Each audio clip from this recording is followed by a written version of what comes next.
How's it going, everybody? Welcome into the Skyline Sports Podcast. I am your host, Jack Hartman, joined as always by my good friend, my co-host on the West Coast, Nick Normand. Nick, how you doing today, man? I'm doing well. Back from a little vacation this last weekend. Went camping up in Santa Cruz.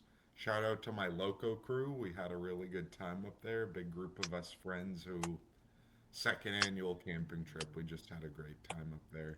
Cool. Always good to spend time with friends. Always good to spend time out in nature and to be able to hit up both. Especially when we're in the lows of summer when it's hot, people are tired. It was really fun to spend some time with friends.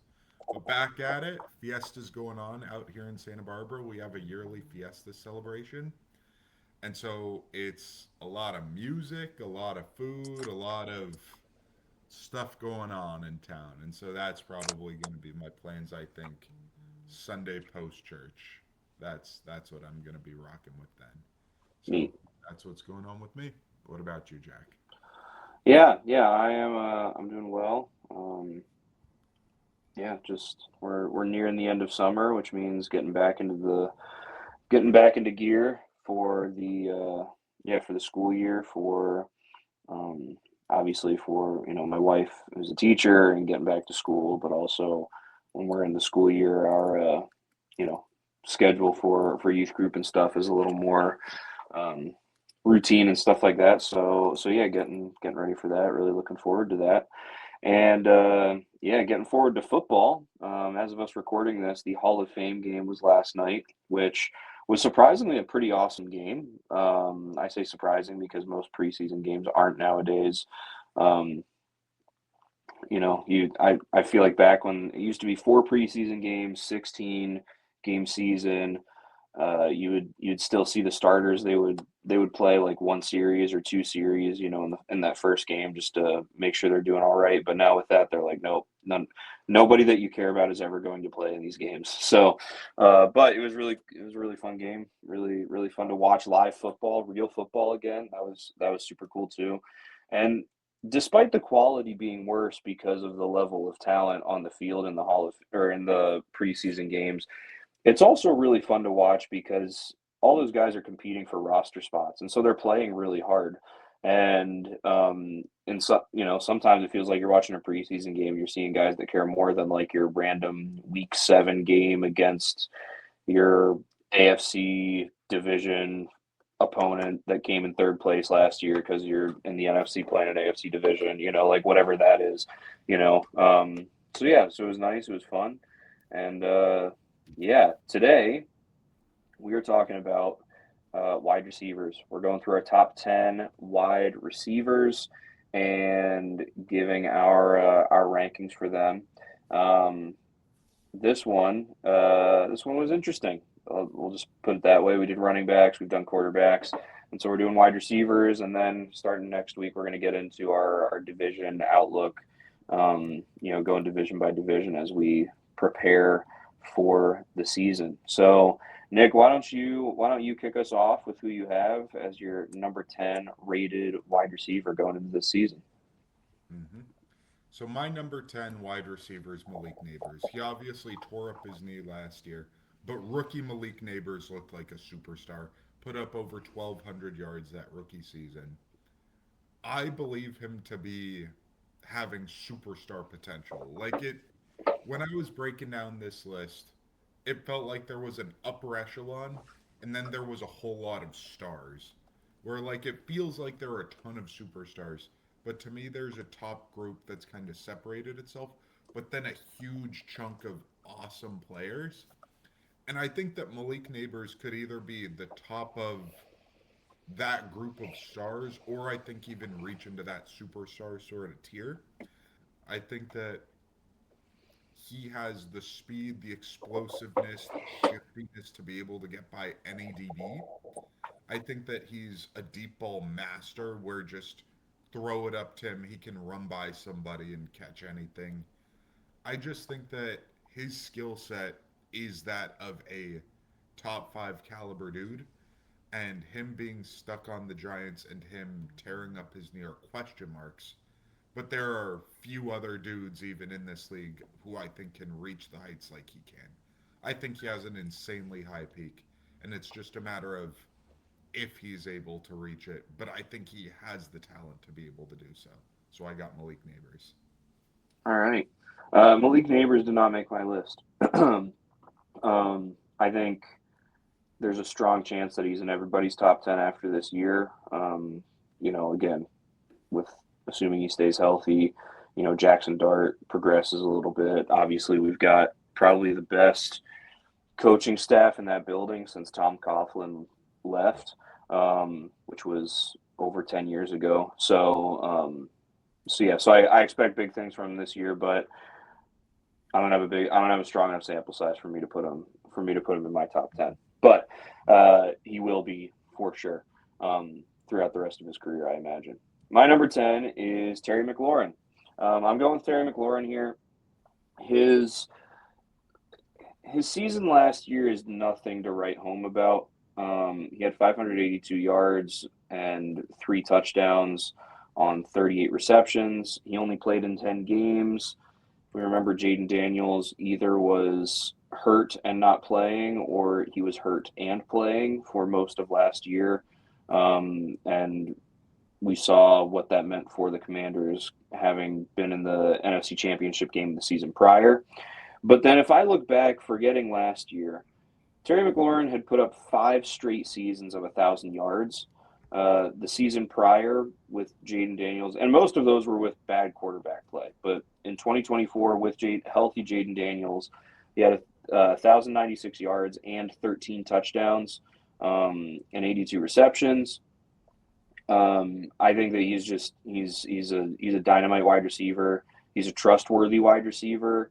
He's a wide receiver that there really isn't drama with either, which is something that we typically see from wide receivers is them, having this idea about who they are and what they're worth and not willing to budge or to play or anything like that, the ego aspect of it. And you don't feel that with Terry McLaurin at all.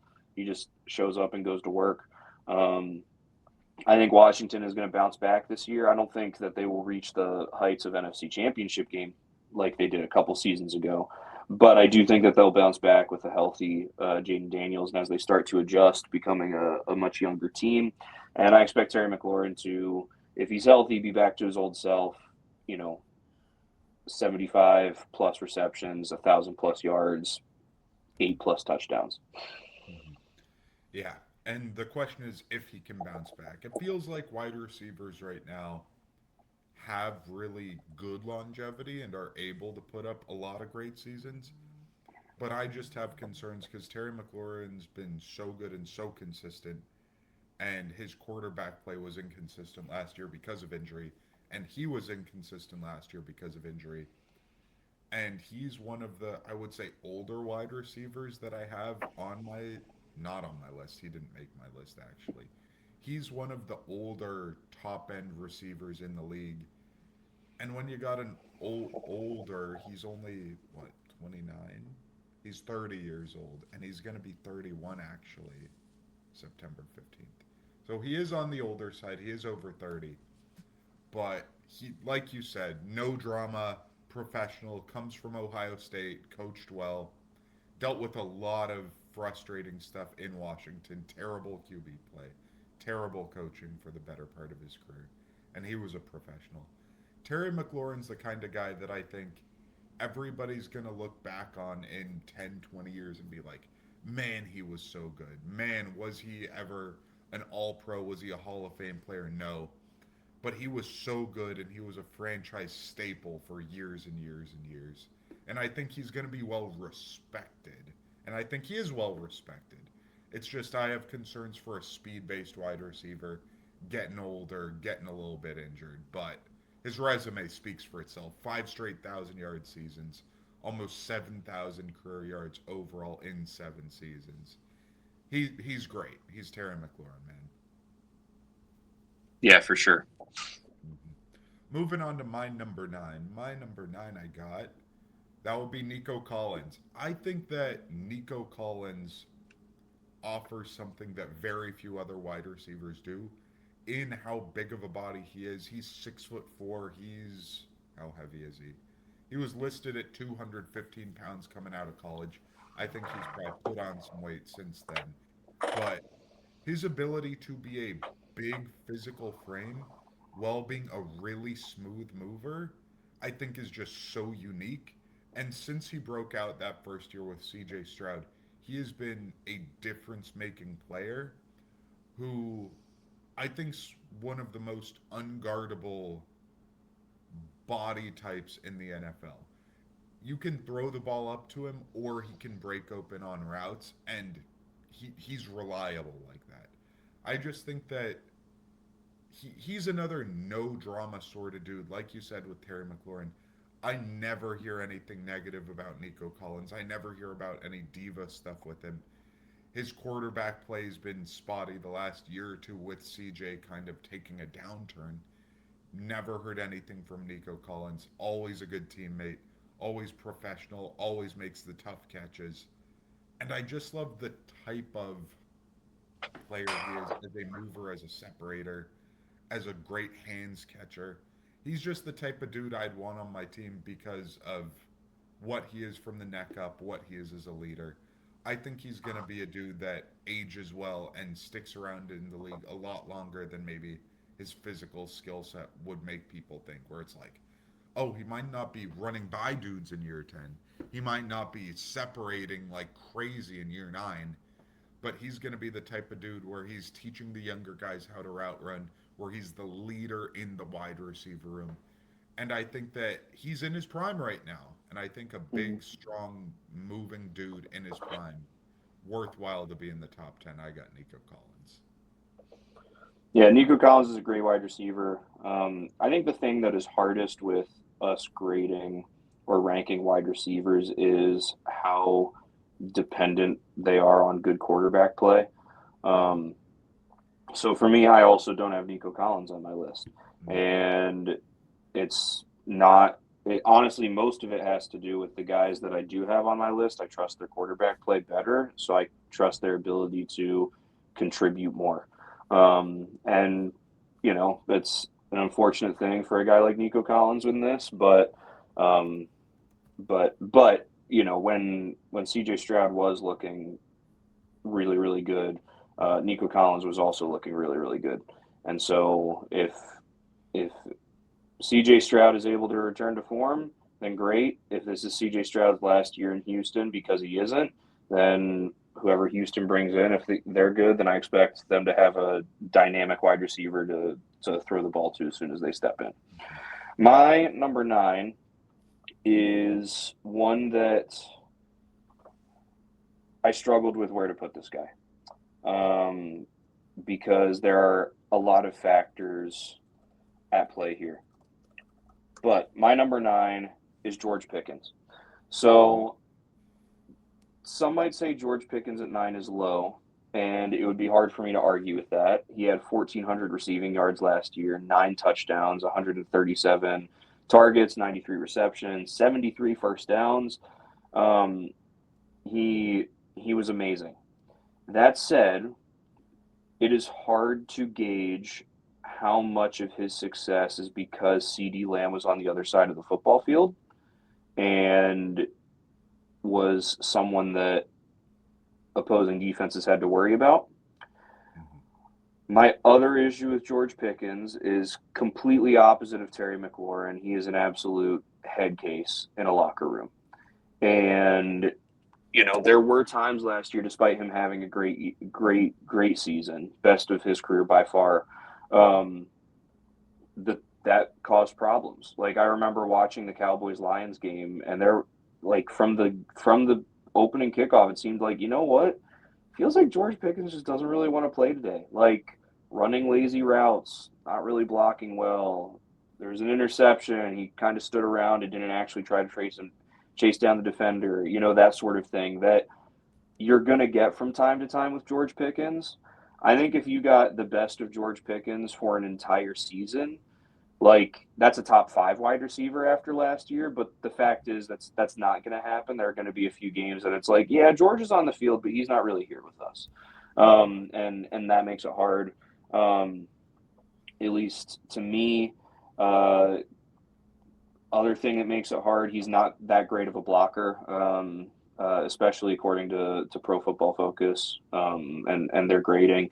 And as we get higher up on this list, wide receivers' ability to block, which I do think is an important aspect of what they do because um, that's part of the game, right? So I do think that that is important, and he's not that great at it either. Now, is that because he's not great at it? Is that because in his mind, a running play is a play I get to kind of take off? That's only for him to answer. But anyway, George Pickens. After saying all of that, George Pickens was electric last year. He was incredible last year. Again, 1,400 yards, 9 touchdowns. He averaged 15.4 yards per reception, which is crazy. Um, so I think that he is definitely a top. After last year, he is definitely a top 10 quarterback. Nope, wide receiver in in the NFL. But he's playing on the franchise tag this year.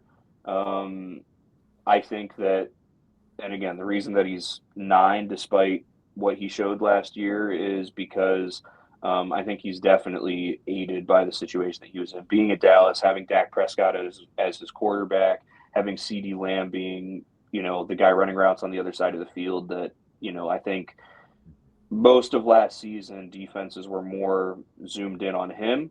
Um, I think it did kind of shift a little bit, but for the most part, I think that he benefited from that. But still, George Pickens was great last year, and I've got him at number 9 going into this season.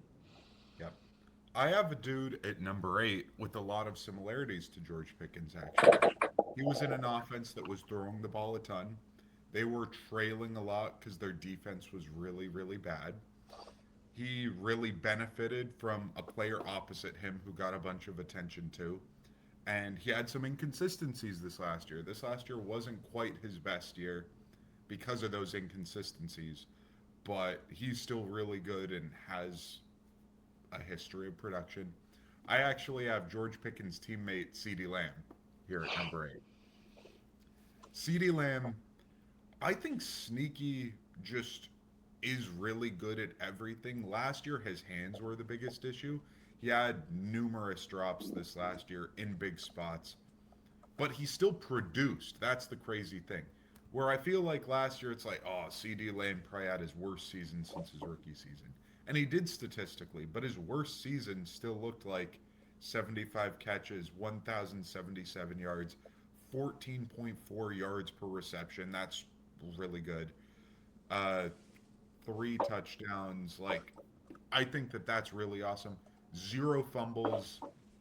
That's awesome. And I think for him, who that was his 5th straight 1,000 yard season in an offense that he always produces, and he just had a bunch of targets go away from him because they added George Pickens. I think that was really impressive to still be able to produce to that level. And I think we could see an even better CD Lamb this year. And I think CD Lamb's just sneaky better quality wise than a lot of people think, where it's like he's 6'2", he weighs a good 200 and change pounds. He's a great route runner. Like, I think he's just awesome at all sorts of stuff. And he has a track record of producing. And I know production's your big thing. And for me, production's awesome too. But I think production, when you have a skill set where you can get open, where you can make tough catches, he got a hard year last year, but I think that he's going to be able to bounce back this year. You're in an offense where you're going to continue to produce. Like, it's not like he changed teams. It's not like the offense should be any worse this year. The offense should be as good, if not better. And so I just think that CeeDee Lamb's really, really damn good. And if he bounced back and had a 12, 1,300 yard season, I think he could do that for sure. Got CeeDee Lamb here at 8. Yeah, I also have CD Lamb at 8 for a lot of the same things. Um, I give him the edge over George Pickens because I didn't feel like, again, and I mean, this is more talking about George Pickens, but still, I didn't feel like I saw CD Lamb having success because George Pickens was lining up on the other side of the field, but I did feel like I saw George Pickens having success because of CD lining up on the other side of the field. I think defenses are definitely more concerned about. I mean, they hate that they have to play the Cowboys and have to face both guys, right? But CD Lamb's the higher priority. Um, I agree with what you said about production.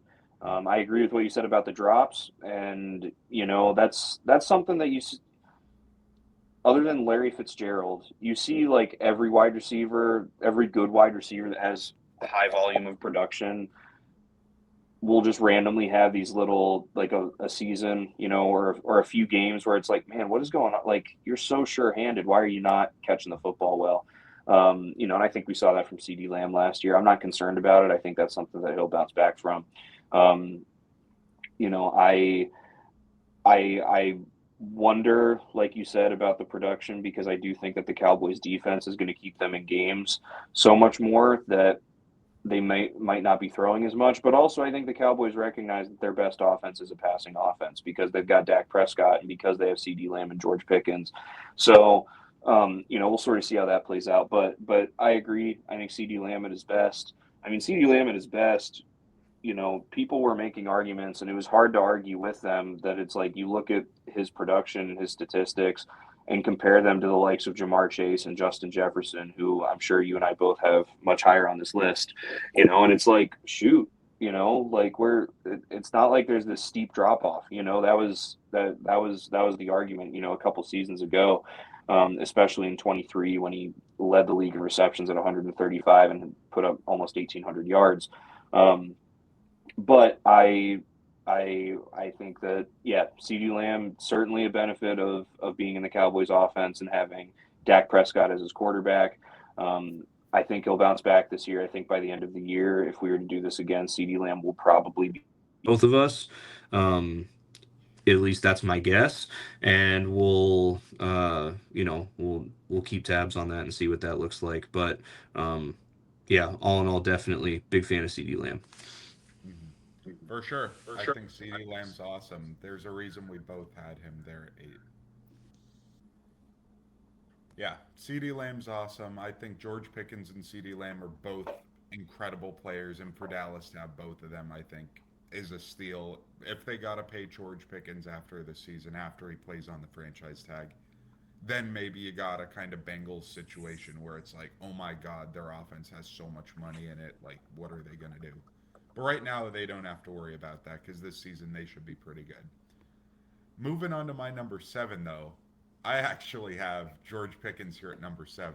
Because okay. you said about CeeDee Lamb being the one that George Pickens benefited from, I think George Pickens is part of the reason that CeeDee Lamb's going to benefit. Because I think that CeeDee Lamb, no matter how good he is, George Pickens is a better deep threat. He's a better deep ball catcher. He's a better, which is crazy to say, yak catcher.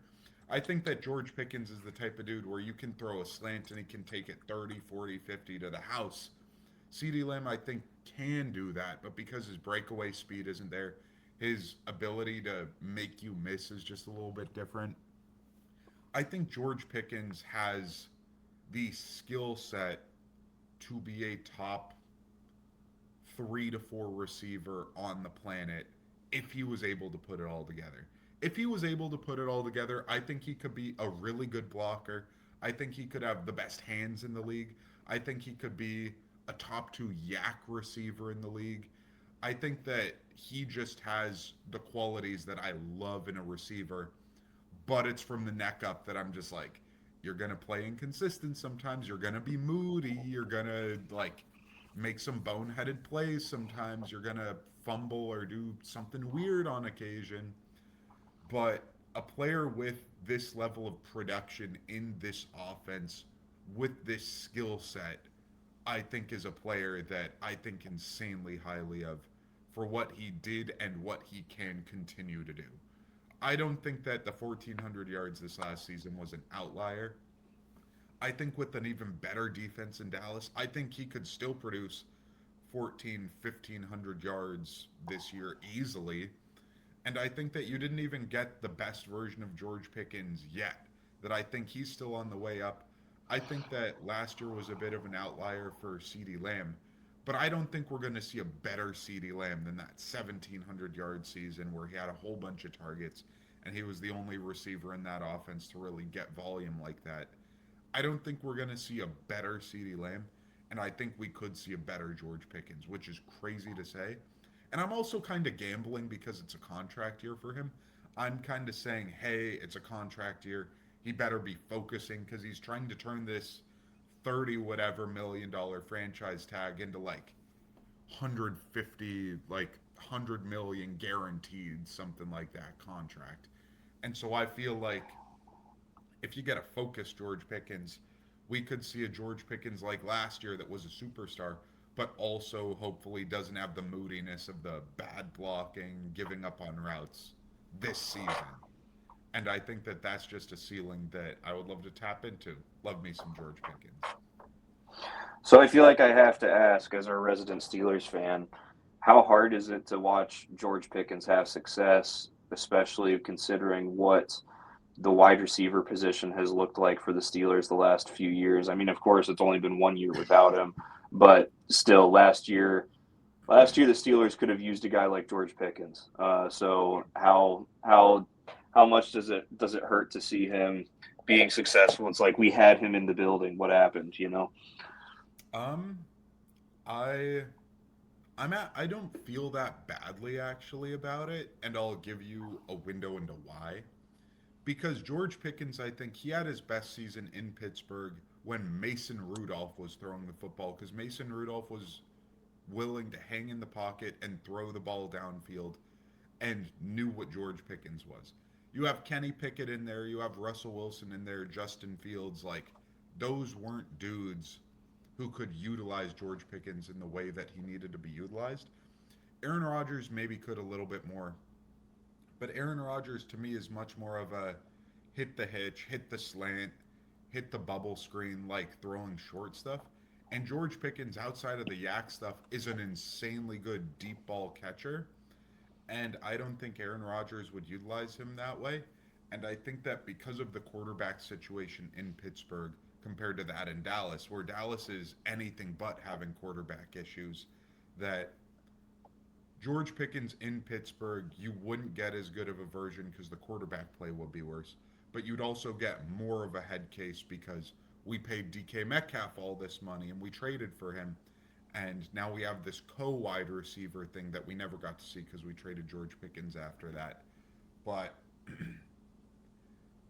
when Mike Tomlin was there, Mike Tomlin was a great wrangler of personalities. But I think DK Metcalf plus George Pickens in the same wide receiver core would be infuriating and would kind of implode a lot of the good that they did. And so some players are force multipliers, but some players I think can kind of be a rotten apple. And I think two rotten apples is too many. And so would I probably have rather had George Pickens than DK Metcalf? Probably so. But I think that George Pickens hanging around in Pittsburgh in a contract year with bad. Aaron Rodgers isn't bad, but he's not Dak Prescott level by far. Both you and I had Dak Prescott in the top 10 clearly as quarterbacks, and Mm-hmm. Aaron Rodgers isn't that anymore. Mm-hmm. I just think that the George Pickens situation would have imploded itself. So maybe we would have gotten another year or two of George Pickens, but there should have been no reason why he re-signed with us, even though we should have re-signed him. I would have wanted us to keep him and then franchise tag him, then maybe trade him on the franchise tag or something like that, or get a comp pick. But we traded him. We got a third round pick. But what does grind my gears is that the third round pick we got was a high third round pick, and we used it to draft Drew Aller. And George Pickens is better than Drew Aller, and I don't know that there's a world where George Pickens could ever be worse than Drew Aller unless he goes full Antonio Brown and storms off the field mid game. But that does grind my gears for sure as a Steelers fan. Gotcha. My number 7 wide receiver is Devontae Adams. I Mm. know that Devontae Adams is getting up there in age. He's 33 years old, but his ability to produce at that age and Devontae Adams has always been great at doing what is asked of him.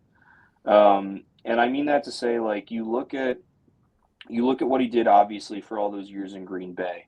And even with the Raiders, like this is our wide receiver threat, right? And he did that well even at the Jets. Like the when he got traded to the Jets, he played 11 games, had 854 yards and 7 touchdowns, which is not that bad at that pace. You think if he played 17 games there, he's 1,300 yard receiver with 10 touchdowns. Like he was really really good at that. And then last year he goes to the Rams, and the Rams have Puka Nacua.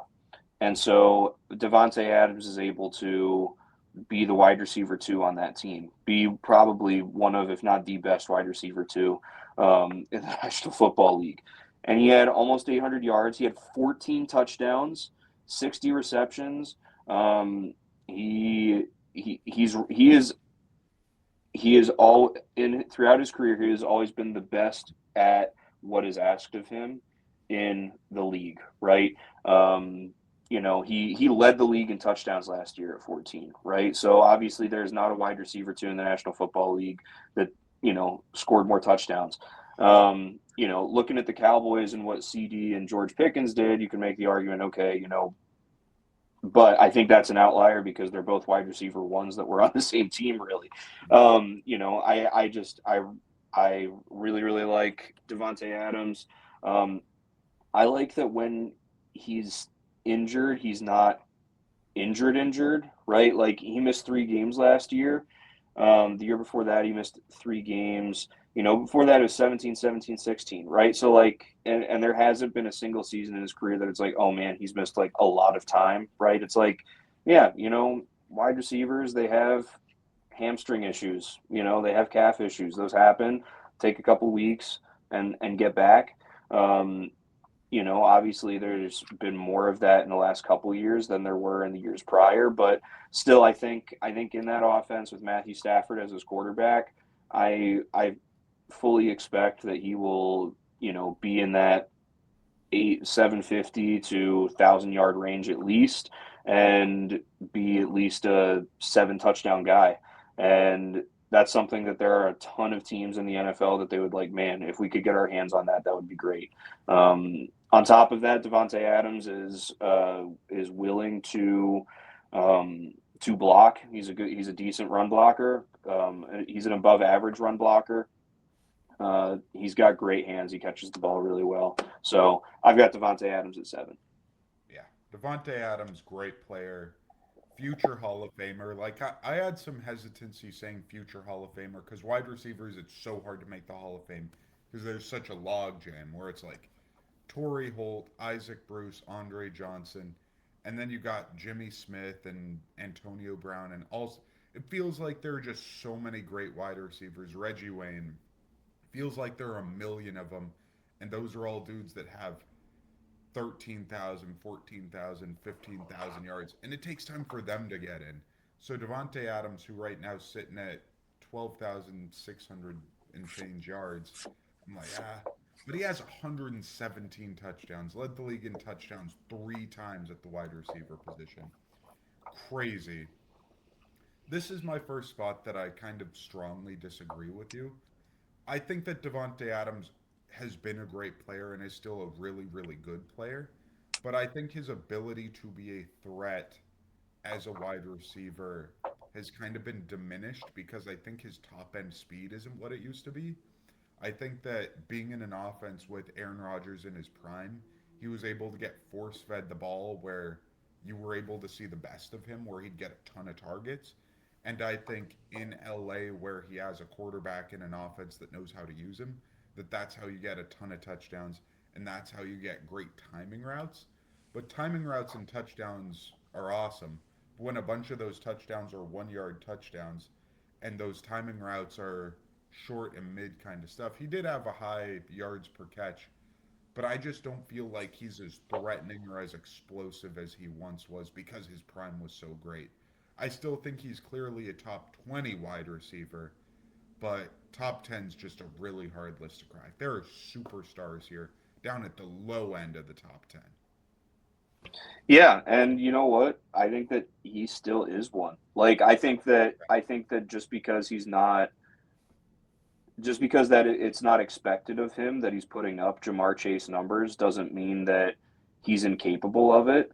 Like I think that if, in this crazy world that doesn't actually exist, but let's say the Rams actually really struggle this year, which again won't happen, right? And so he's a guy that at the trade deadline, you have teams that need another wide receiver that are like, we're gonna go trade for Devontae Adams, right? I think if that were to happen and he were to get dealt in that situation, I think wherever he would get dealt, he would walk in and become the best wide receiver on that roster, and he would Mhm. perform like it. I think that the reason that, yeah, 60 receptions, almost 18 or almost 800 yards, 14 touchdowns. The reason that happened is because you've got a beast in Puka Nacua that's there, that is your wide receiver one and is your go-to guy. So that I think that if he was asked of it, I think he could still do it. So. Yeah.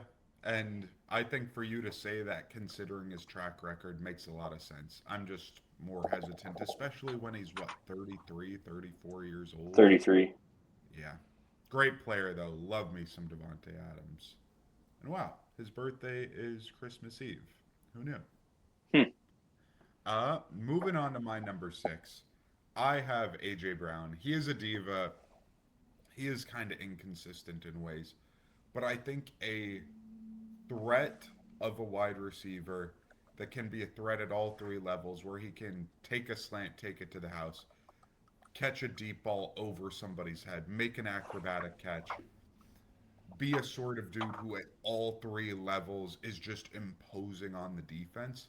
That I think, even with Mike Vrabel and everything going on with him, with what happened this offseason, a better coach than he's had than Nick Sirianni. I'm not a Nick Sirianni fan.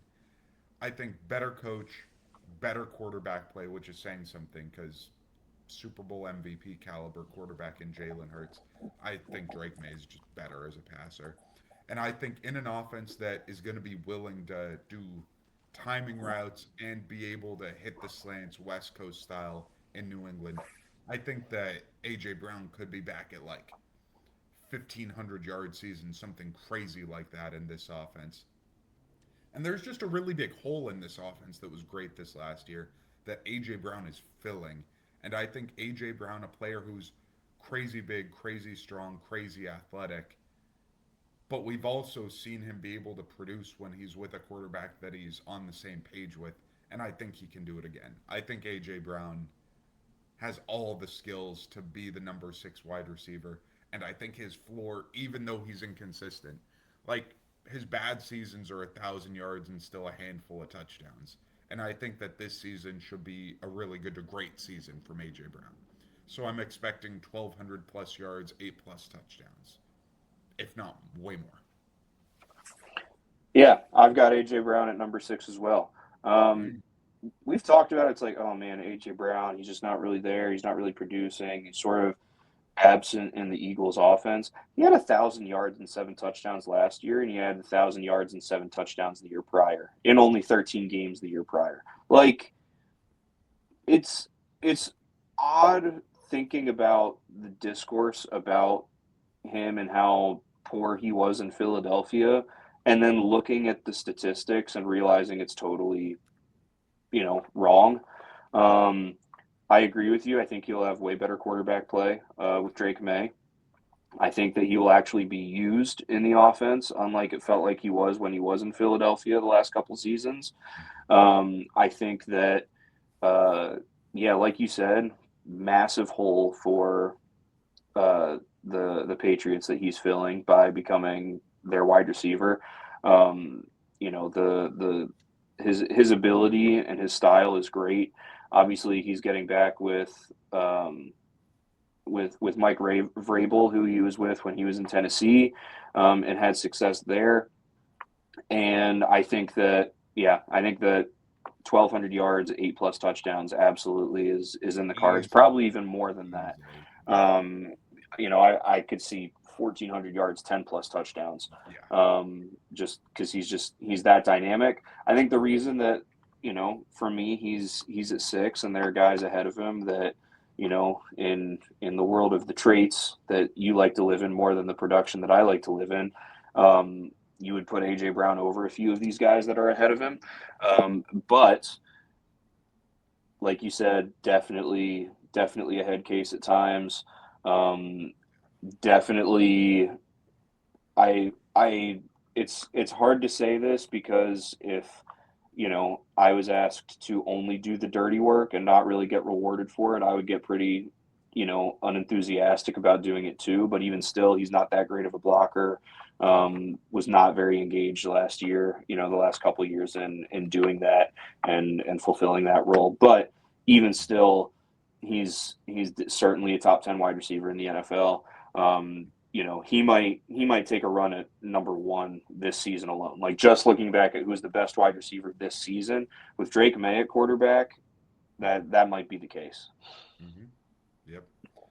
Yep. Yep. Love me some AJ Brown. We're on the same page with him. He's great and in an even better situation. And he's been in a good situation the last couple of years until it turned into a bad situation. I've got a dude at number 5 who I don't know if we're going to keep on this pattern of like kind of being on the same page, but I've got Amon-Ra St. Brown here at my number 5 spot. He's a dude who, just looking at his track record, last year, 117 catches, 1,401 yards. Year before that, 115 catches, over 1,200 yards. Year before that, 119 catches, over 1,500 yards. Year before that, 1,100 yards, 6 touchdowns, over 100 receptions. I think that he's probably the most underrated receptions receiver in the league. 4 straight 100 catch seasons is unbelievable. The last 3 years, 10 touchdowns, 12 touchdowns, 11 touchdowns. Great production. He's in an awesome offense. The offense kind of underachieved this last year. But a dirty work wide receiver, a receiver that plays much bigger than he is. He's just a hair under 6 feet tall. He feels like he's 6'3", 6'4". He feels like he's massive and physical, even though he's average size and insanely physical. I think this is a player who is probably the most physical pound for pound receiver we've seen since Steve Smith. And he's the sort of player that I think any team should want. He's the sort of wide receiver any team should want. As a wide receiver one, a wide receiver two, a wide receiver three. I think he's the most scalable wide receiver, where as a yak sort of receiver, as a blocker, as a tough over the middle sort of player, that he's one that any team should want, that he's a player that is a professional, that has zero drama, that even though he has a podcast, never feels like it's in the news for negative reasons. Feels like he's always praising teammates, that he always loves his guys. And man, the production speaks for itself. Personally, for me, my hesitation for why I would move him higher than this would just be his ability as a deep threat. I don't think as a sort of player that can catch the 15 to 20 to 30 yard catches. I just don't think he threatens defenses as a deep threat. And having Jamison Williams, who is a far worse receiver than him on his same team, opens up things when he's such a physical over the middle receiver. Having that deep threat opens things up. And he's not a player that can do that for other players on his team, where he can't play make as a deep threat by opening up the defense and taking the top off. And that's my kind of reservation for getting into the top 4, where I think the top 4 are in a tier by themselves, I would say. Amon-Ra St. Brown's as close to that tier as anybody, but I think that there's a bit of a gap because these top 4 are like minted, count on them. The entire defense is staring at them like you're the only threat that we care about, and you still win. All 4 of these dudes, circus catches, catching the ball deep, crazy hands plays, playing with weird supporting casts. Like, it feels like that top tier is really hard to break into. But just love me some Amon-Ra St. Brown, but I just can't quite move him up higher than this, even though I want to for a lot of good reasons. Okay. At number 5, I've got Jackson Smith and Jigba.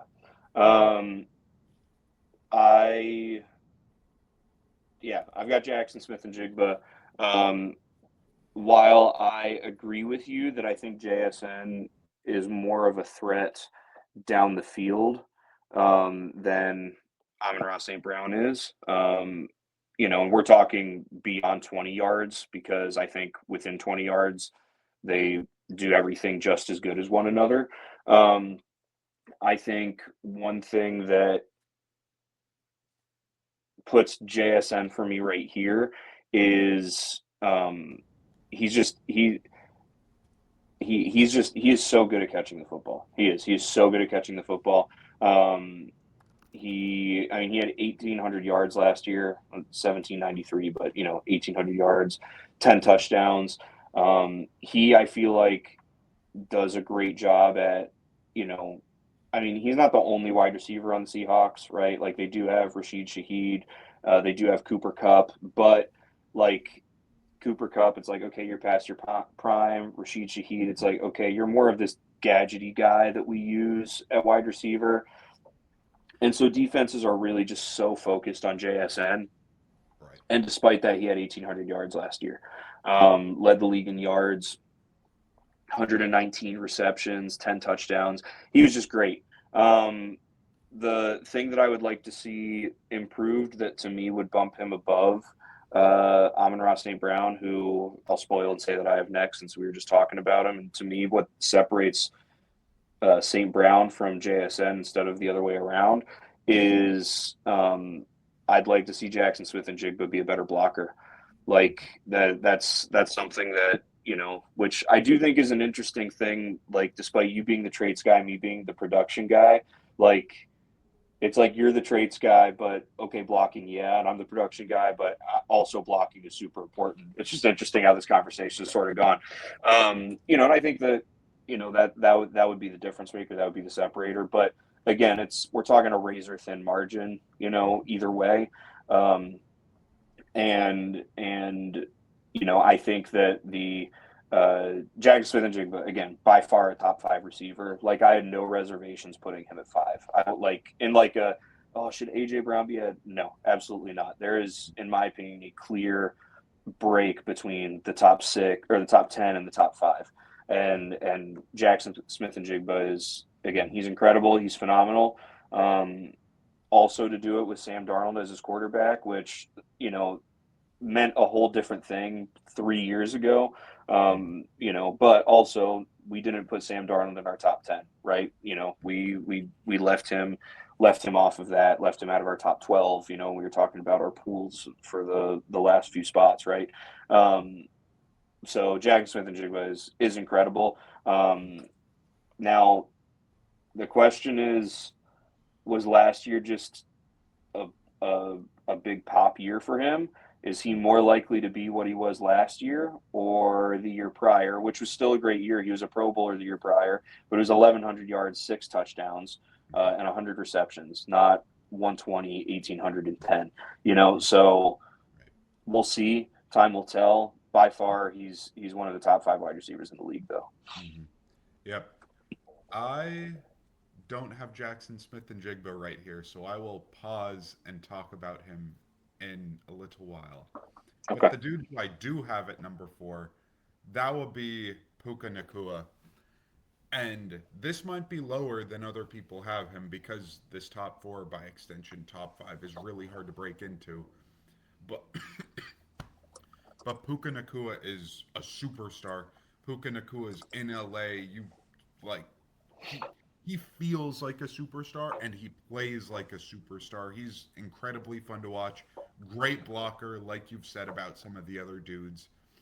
I think that his ability to be used in motion as a blocker is so awesome, especially in the Sean McVay offense. The top 4 I had in a tier by themselves, and the reason that I have Puka Nakua as number 4 of this top 4 is that I think he, like all of the rest of them, can get open by himself, can just break the defense, make incredible catches, play physically, make star plays.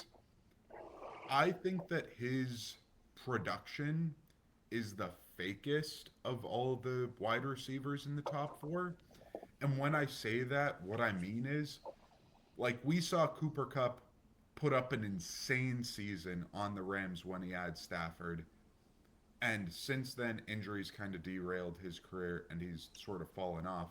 But before Stafford, he was really good, and the Sean McVay offense really worked for him when he had Goff. But I think the way Sean McVay is able to utilize these receivers, getting them wide open, hitting them over the middle, hitting them in spots where other teams won't even try over the middle, and it feels like they're always wide open, feels like they're always getting extra yards after the catch, feels like they're always having an easier time with it, especially when you have a quarterback of Stafford's caliber. I just think that, say, for example, somebody like a JSN, he doesn't have as good of a play caller or as good of a quarterback, and he's able to get open just by himself. Like, to me, JSN can get open in a phone booth and is always open, and Puka Nakua is always open, but I feel like it's more of a function of his quarterback and his offense. Or the other guys that I have in the top four, I feel like are able to get open because of the offenses they play and the quarterback that one of them plays with. But I feel that they do a lot to be able to make that happen. Where I feel like Puka Nakua doesn't make it happen as much as he's just an amazing play finisher. But he's incredible at that. Like, no shade from him.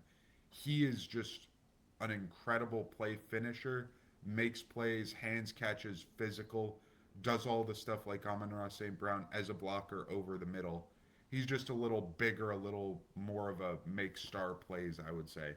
But Puka Nakua is awesome. I've got Puka a little higher, so I'll talk about him when I get to him.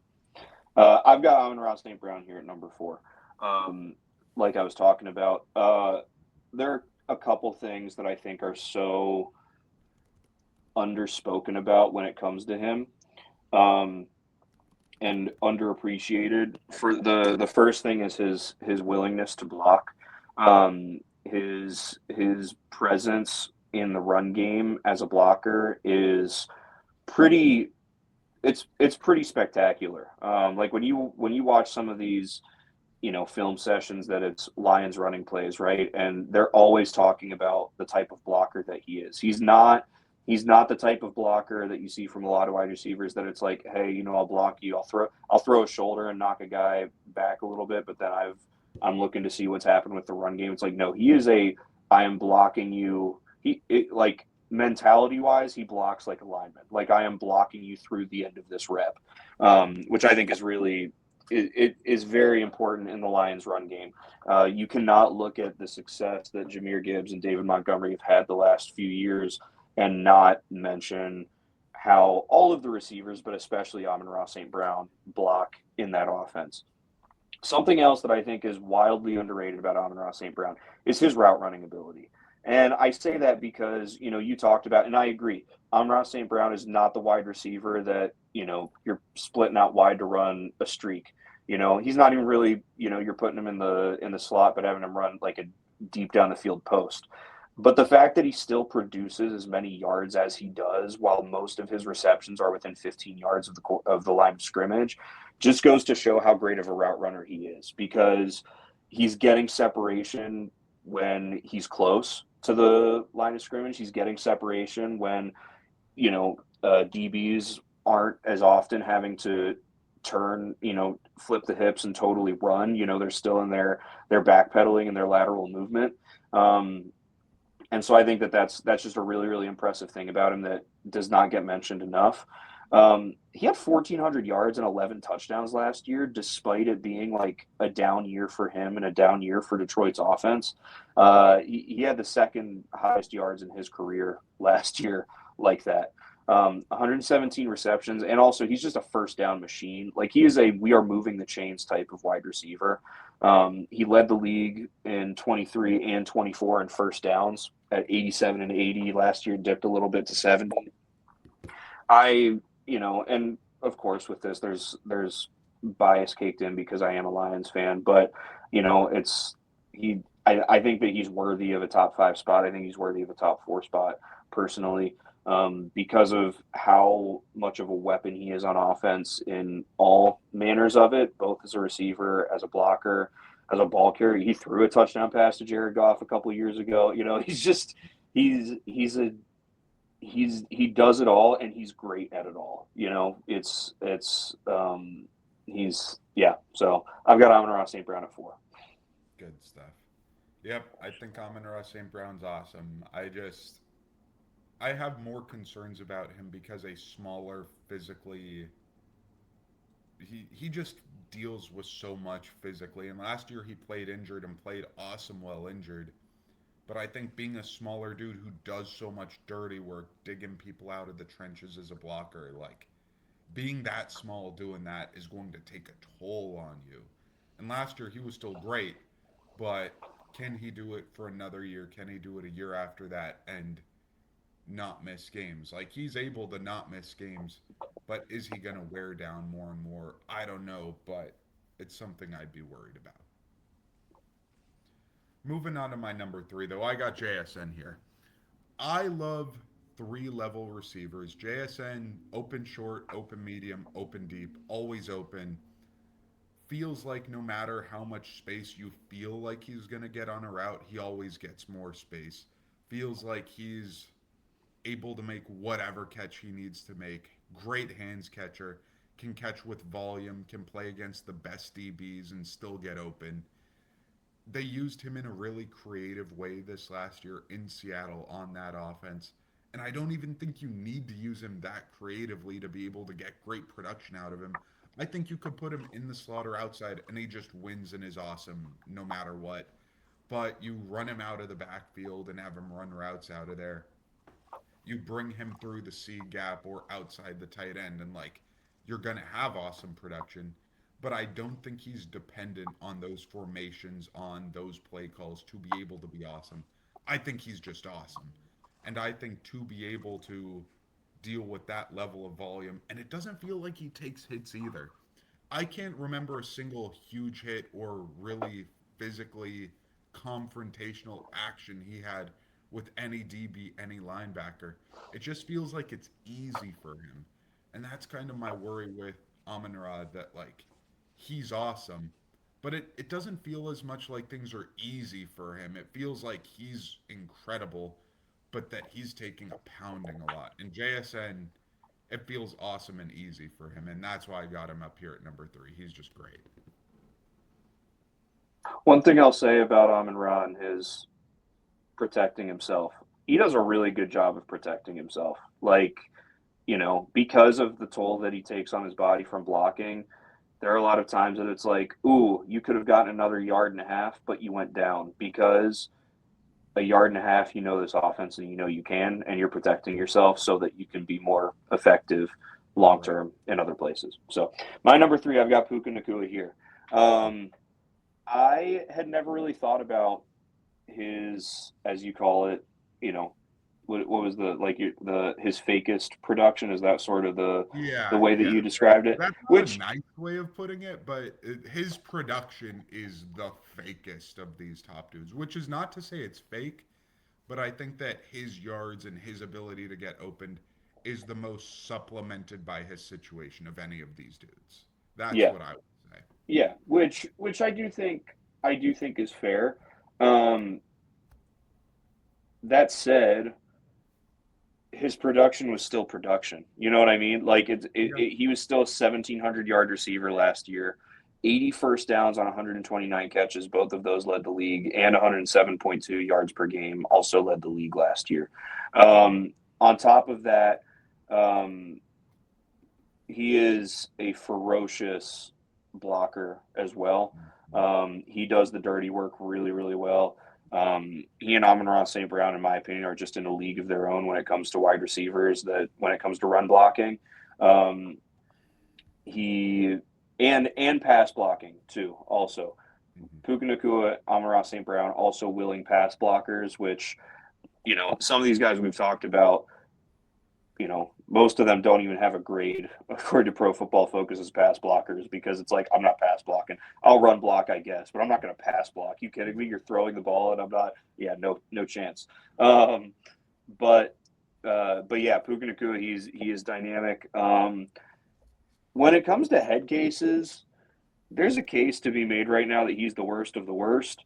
Um, Obviously, there are some off the field issues that like quite a few of them. I think he went to rehab this offseason. There's obviously an open investigation about an alleged attack of something that happened. Well, that's not what we talk about. That's not what we do. We talk about the football. And so when it comes to being a head case on the field, I haven't really noticed that. He seems alert and attentive when he's playing. He doesn't really take drives off while being on the field, right? Just because, hey, I'm kind of bored of this or anything like that. So yeah, I think that Puka Nacua is by far one of the best wide receivers that we have in the National Football League right now. Um, he was healthy for the most part this last year. The year prior, there were some like muscle issues, I think. Um, so we'll see health wise how he does this year. Um, but yeah, Puka Nacua is just he's a stud. He really is. Mhm. Yep. Moving on to the top two, there are only two dudes left, and neither of us have mentioned either of these two dudes that we've got in the top two. They played together in college. They played together with the same quarterback that one of them still has. The other one does not have that quarterback. And will that weigh into our rankings? I don't know. But the dude who I have at number two is Jamar Chase. Jamar Chase, I think, is maybe not the most complete wide receiver, but does the special things the specialist of anybody. Where I think that as a deep threat, basically nobody can beat him as far as a run by you, catch the ball, get open, like 20 plus yards downfield. It feels like he can run by anybody. You can't leave him on single coverage. You cannot single cover him. Even with superstar corners, like I wouldn't trust them with Jamar Chase. As a yak receiver, I think the moment he gets the ball in his hands, he's a running back. He's a dude that can take the ball to the house. He's a dude that you catch a slant and it's going 70. Like you miss one tackle, you're screwed. And yak and deep ball are the things that make somebody a superstar, and he does them better than anyone else. But do I think that he does them to a degree that makes him number one? I don't know about that. His route running, I think, is really good, but is it great? Is he able to really like make a dude miss for a first down and get down, play physical, play over the middle? Not as much of a physical over the middle type of receiver. He's more of a true outside receiver. As a blocker, I haven't looked at the Pro Football Focus grades, but I don't presume it's great. And he also has the most furnished quarterback plus offense plus receiver, I think, of anybody in this top 10. He has T. Higgins, who's a great other wide receiver across from him. And he has Joe Burrow, who, outside of being a top five quarterback, he is also a player who they have so much chemistry because they've played for 7 years or so at this point, I think. They've played for so long where all the timing routes are down, all of the little where you like the ball placement, they're on the same page with all of that.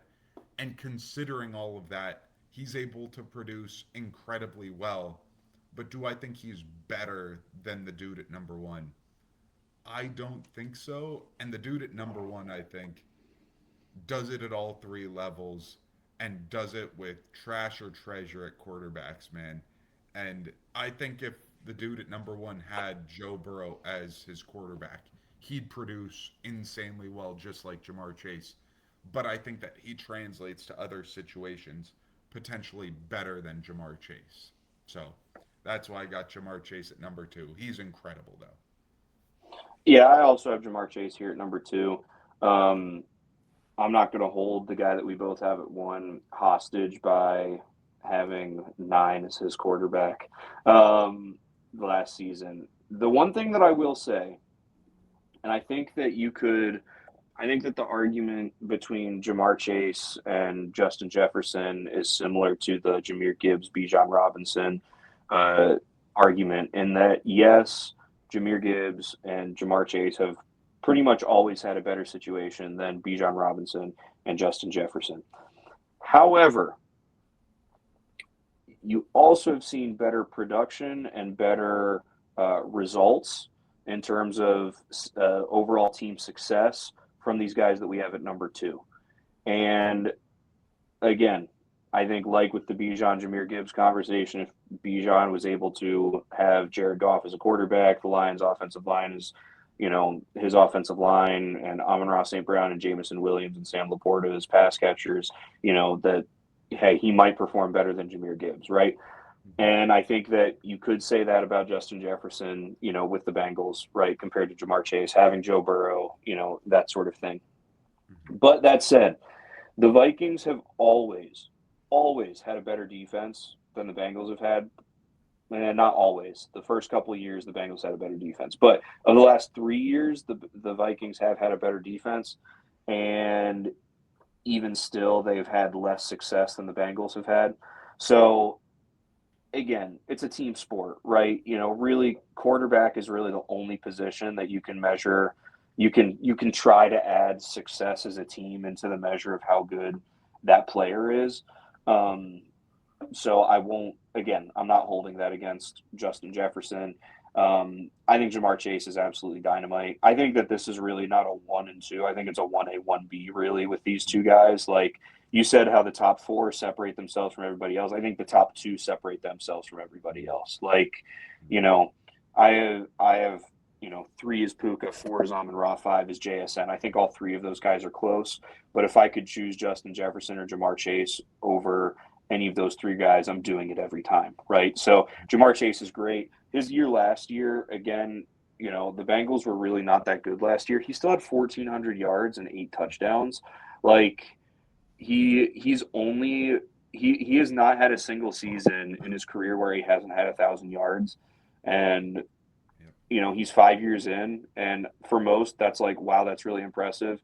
Mike Evans did it for like 15 years in a row. So, but honestly, genuinely, healthy Jamar Chase combined with Joe Burrow at quarterback could put up Mike Evans like numbers like that.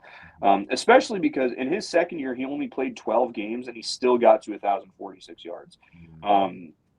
Jamar Chase, he could do it at all 3 levels. He can do it short. He can do it, mid. He can do it deep, middle of the field, outside, all of it. He's good at. He's a great route runner.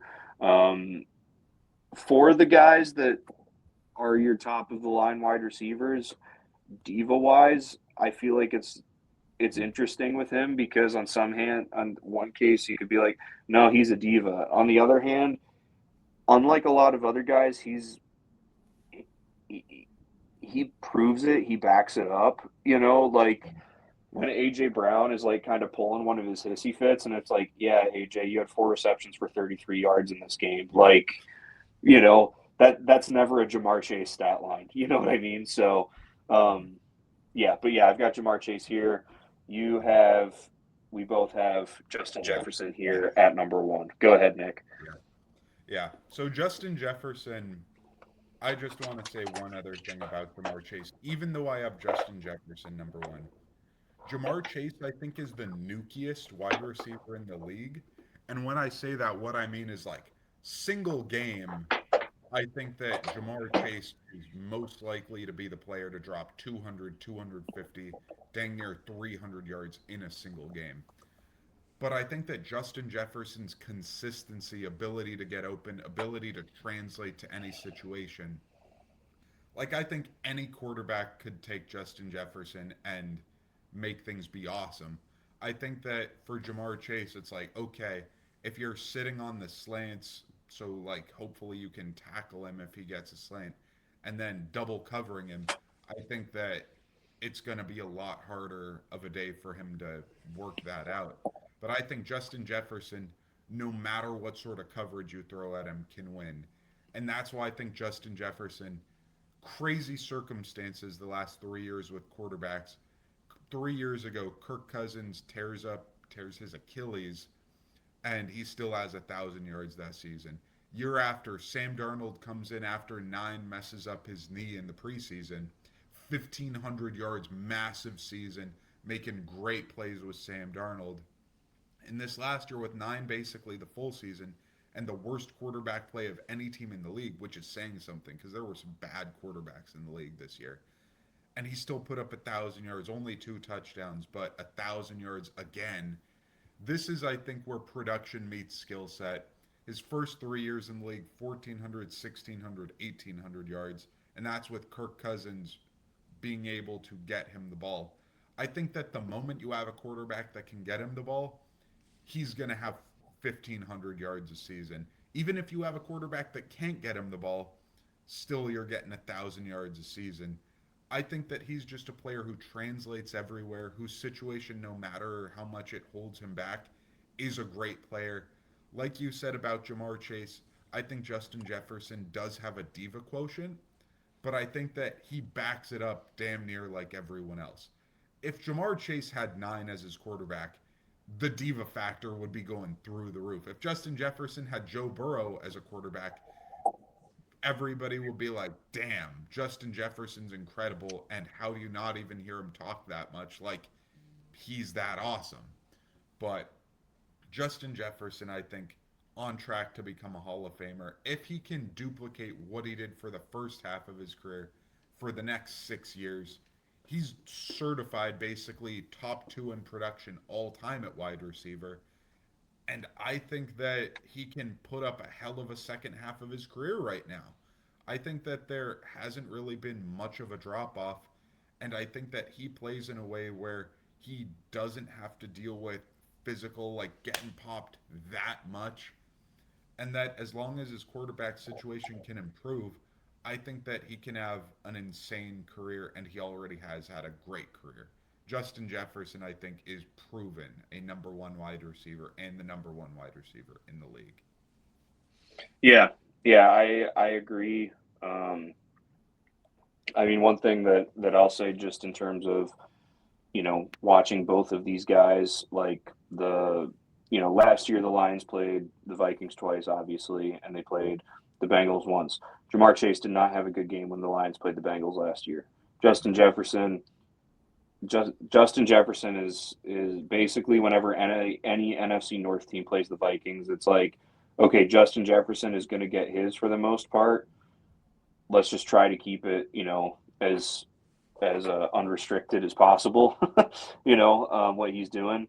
It's why it was so vastly impressive what Amik Robertson did in covering him in that last game of the year a couple of years ago for the Lions to win the division.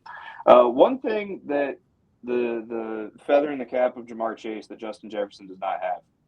Having played one less season, Jamar Chase has 12 more touchdowns than Justin Jefferson. But also that may come from the aspect of the Bengals have to throw the ball more because they're behind more than the Vikings do. So be that as it may. But yeah, fun time today looking at our top 10 wide receivers, putting them in order. We had a couple guys that, similar to like with our running backs, our 8, 9, 10 guys, or our 9, 10 guys were totally different. Then it's a lot of the same 8 just put in different order. This was fun. It's been a fun way to, kill the time here in the off season, but football is back. The Hall of Fame game was last night, and so football is back. We're going to be starting to do our preseason walking through the divisions to see what we like, see what we don't like, and stuff like that moving forward. So we appreciate all of your time. Let us know who your top 10 wide receivers are in the league, who you think we had too high, who you think we had too low, and so on. And we will talk to you guys next week. Have a good one, everybody.